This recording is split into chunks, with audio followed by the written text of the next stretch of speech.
piliin mo yung times 10, mahal ka ng lalaki. Bakit? Kasi, dun mo makukuha yung princess treatment. Yung hindi mo na questionin, yung halos everyday ka niyang nililigawan, everyday niyang ginagawa lahat para sa'yo, ibibigay lahat sa'yo. So, dun mo mafe-feel. Kasi marami sa mga girls talaga na yung pinipili ng lalaki is hindi talaga times 10. Gusto sila. So, kaya hindi nagiging okay sa darating na panahon, in a months, year, nagbabago yung lalaki. Kasi hindi ka talaga, girl, love nung lalaki times 10. Kasi pag times 10, obsessed siya sa'yo, lahat. In a way na, in a good way, na hindi ka niya kokontrolin, isosupport ka niya kung anong needs mo, kung anong kailangan mo. Hindi na questionin yung time mo, yung hindi ka niya kokontrolin, hindi niya questionin kung anong ambag mo. Alam mo yon, kasi maraming sa mga girls talaga na nako-confuse na mahal ka ba talaga niya? Parang you're questionable yun, di ba? Na bakit parang nasasaktan ka? Ba't parang nagiging toxic na siya? So, iba yung pagiging control sa sobrang love ka niya. Okay?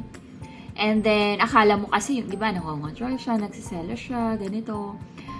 Girl, maraming insecurities yung lalaki. So, hindi yun love.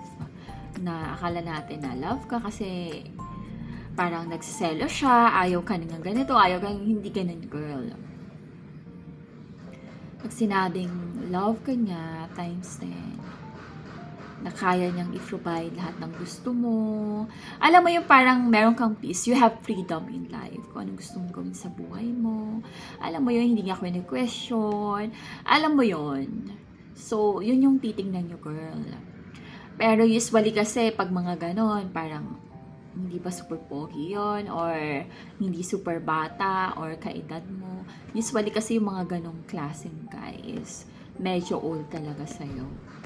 So, ayun, ang hanapin nyo, girl, is dun kasi meron ka talagang, alam mo yon, peace, meron kang comfort, you know, lahat kayang ibigay sa'yo kung anong kailangan mo. And provider mindset talaga siya. Yun yung pagkakaiba talaga ng, alam mo yon, provider. Provider, lahat kayang ibigay sa'yo. Yung parang presence mo lang, ang kailangan niya. Alam mo yon, parang wala na siyang ibang hahanapin pa. Ikaw yung dream girl niya. Okay? So, yun yung hanapin nyo, girl. Alam ko, marami talagang naku-confuse na akala nila mahal sila dahil nga parang laging nagko-compliment sa'yo. Yun yung parang ano lang, parang pinapa-in-love ka lang. You know, and then after that, ayaw niya na sa'yo. Mag-ghost na siya. I-ghost ka na niya. Hindi na siya mapaparamdam sa'yo. Kasi meron siyang gustong makuha sa'yo. So, alam mo na yon.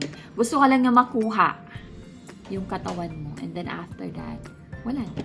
So, wag ka dun, girl. Kasi iba ang habol nun sa'yo. Hindi ka talaga niya gusto. Katawan lang ang gusto niya sa'yo.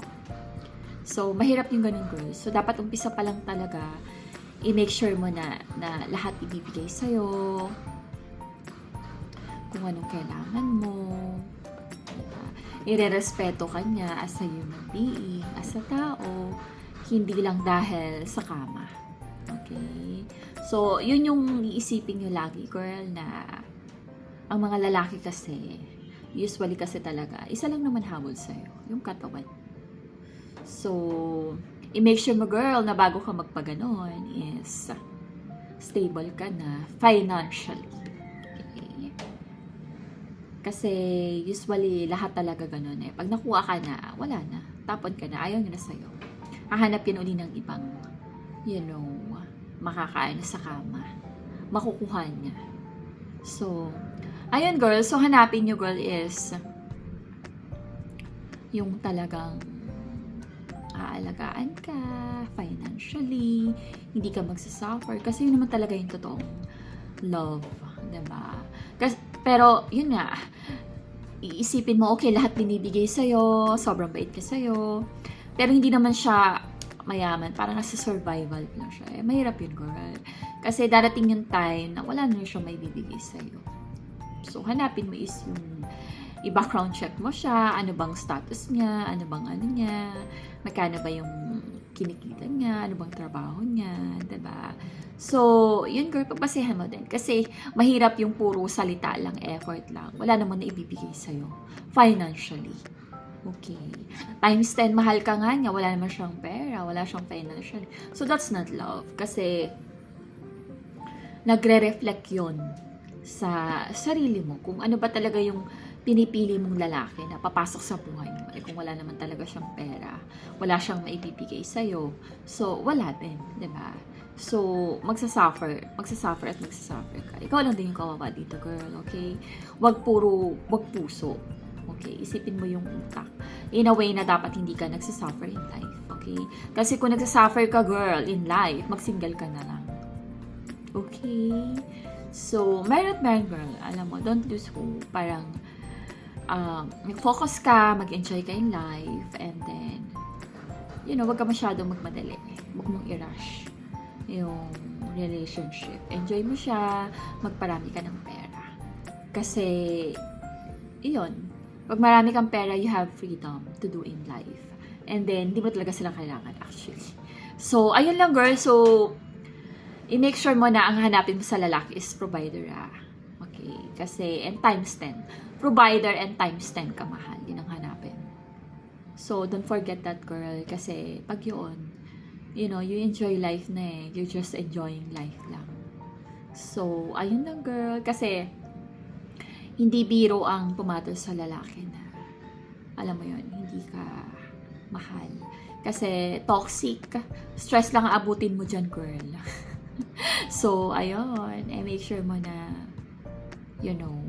kaya kang buhay. Kayang ibigay lahat sa'yo. When we say, kayang lahat ibigay sa'yo, ito na yung properties, car, ang pag-uusapan. Okay? Kaya ka bang bigyan allowance? Kaya niya bang buhayin ka na hindi ka na nagtatrabaho, nag-enjoy ka na lang sa life? Diba? So, yun yung hanapin ni girl, okay? Hindi siya madali, pero yan yung best. Okay? Yan yung best na kaya mong, alam mo yun, kaya mong gawin. Yun yung pinaka-the best na mahirap, pero yun yung need. Okay? Yun yung happy life. Okay? So, ayun lang, girl. So, thank you for watching. And marami pa akong share. So, bye!